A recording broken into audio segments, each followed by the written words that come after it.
Hey everyone, my name is Sean Cecil from the Oculus Institute, and today I'm going to talk to you guys about the drama triangle.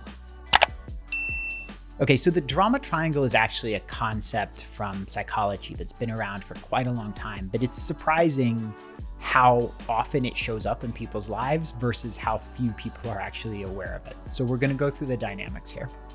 The drama triangle has 3 points.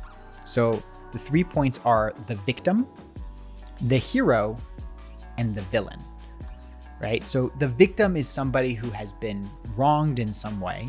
The villain is the person who has wronged them. And the hero is the person who's going to come in and save the day, right? Now, the reason why this is fundamentally problematic is because if somebody's in a situation where they have an issue with someone else, in order to function healthily, they have to learn to deal with that themselves. They have to learn to navigate that. They have to learn to set their own boundaries. They have to learn to adjust their life and function rather than having somebody else treat them like a child and take care of it. Now, drama triangles are normally initiated by either the victim, by somebody who wants to be taken care of, by somebody who wants to be coddled, or by the hero, right? Who feels the need to save somebody to validate themselves, or because, you know, they feel responsible for this person's emotions or whatever, right? Very few people are like, you know what, I want to be the villain. I want to go cause some trouble today, right? They don't put on their evil genius hat and just go be like, you know what, I'm going to sign myself up for this. So it's normally started by either the victim or the hero, right? I would say most of the time it's started by the victim. Somebody comes and says, oh my God, somebody did X to me, right? And then the second most would be somebody going, that person said this to you, well, I've got to go do something about that, which would be the hero there. Now, again, this doesn't serve anybody. We talked about why it doesn't serve the victim. It doesn't serve the hero because they're now devoting a whole bunch of energy and identity and all of this towards intervening in something that isn't beneficial for the person they're intervening for, because they're focused on comfort rather than growth. It can also get tripped up in all kinds of weird egoic stuff there that doesn't allow that person to be present with themselves and what's going on in their own life.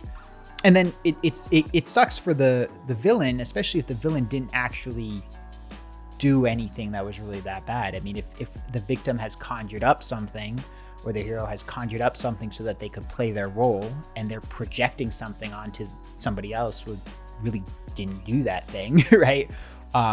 Then now you've got somebody who's now in this position where they're being treated poorly for something that's not their responsibility or their fault. Now, are there times where somebody really is the villain? Yeah, absolutely. And are there times where somebody may say, hey, listen, in order to deal with this, I'm going to go ask for help in specific domains?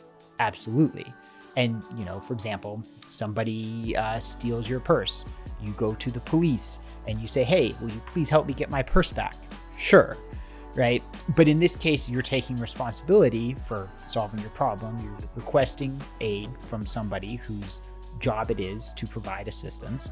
And you're going after, you know, trying to seek recompense against somebody who has actually definitely done something wrong, is not just, you know, how you feel something projected onto somebody else, right? So that's a functioning situation where everybody's a sovereign adult and everybody's making their own choices, as opposed to trying to take that situation and transmute it into interpersonal interactions where it does not apply, right? Because now you're creating a frame of threat, or you're creating a frame of violence, or you're creating a frame of force in a situation where it doesn't exist.